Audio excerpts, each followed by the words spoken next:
দুর্ঘটনা, রোডে দুর্ঘটনা হয়, গাড়িতে গাড়িতে, পানিপথে দুর্ঘটনা হয় খুব কম, যেমন ফেরিতে ফেরিতে, ট্রলারে ট্রলারে খুব কম শোনা যায়।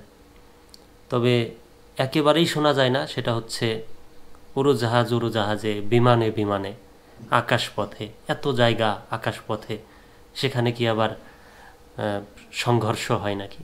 তেমনই একটা খবর, হেলিকপ্টারের সাথে উড়োজাহাজের মুখোমুখি বা সংঘর্ষ হয়েছে।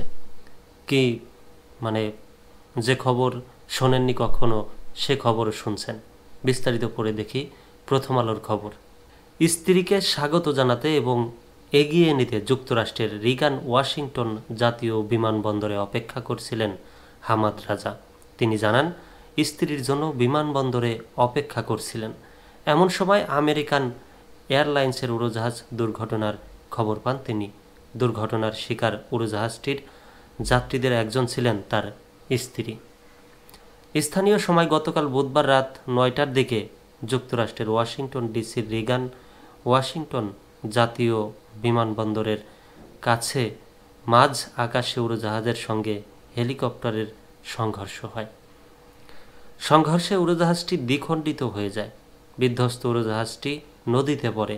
হেলিকপ্টারটিও বিধ্বস্ত হয়ে উড়োজাহাজটির কাছাকাছি নদীতে পড়ে। এ ঘটনায় কমপক্ষে 18 জনের মরদেহ উদ্ধার করা হয়েছে।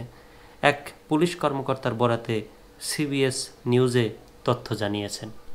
উড়োজাহাজ বিধ্বস্ত হওয়ার খবর শোনার পর হামাদ রাজা সিবিএস নিউজকে বলেন, সে স্ত্রী আমাকে মুঠোফোনে বার্তা পাঠিয়ে জানিয়েছিলেন 20 মিনিটের মধ্যে বিমানবন্দরে নামছে। এখন এই মুহূর্তে আমি শুধু একটাই প্রার্থনা করছি, কেউ যেন তাকে নদী থেকে টেনে তোলে। মার্কিন গণমাধ্যমের প্রতিবেদনে বলা হয়, বিধ্বস্ত উড়োজাহাজটি বিমানবন্দরের সীমান্তবর্তী পটোম্যাক নদীতে পড়েছে। ডুবুরিরা নদীতে অনুসন্ধান ও উদ্ধার অভিযান চালাচ্ছেন।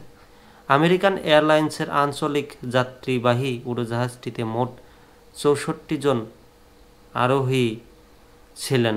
তাদের মধ্যে 60 জন যাত্রী, 4 জন ক্রু। অন্যদিকে মার্কিন সেনাবাহিনীর ব্ল্যাক হক হেলিকপ্টারটিতে 3 সেনা সদস্য ছিলেন।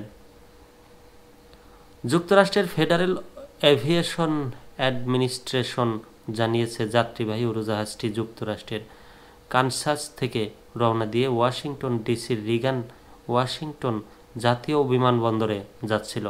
বিমানবন্দর কর্তৃপক্ষ গতকাল রাতে বলেছে, দুর্ঘটনার পর জরুরি কর্মীরা তৎপরতা চালাচ্ছেন। বিমানবন্দরের সব উড়োজাহাজের ওঠানামা বন্ধ করে দেওয়া হয়েছে।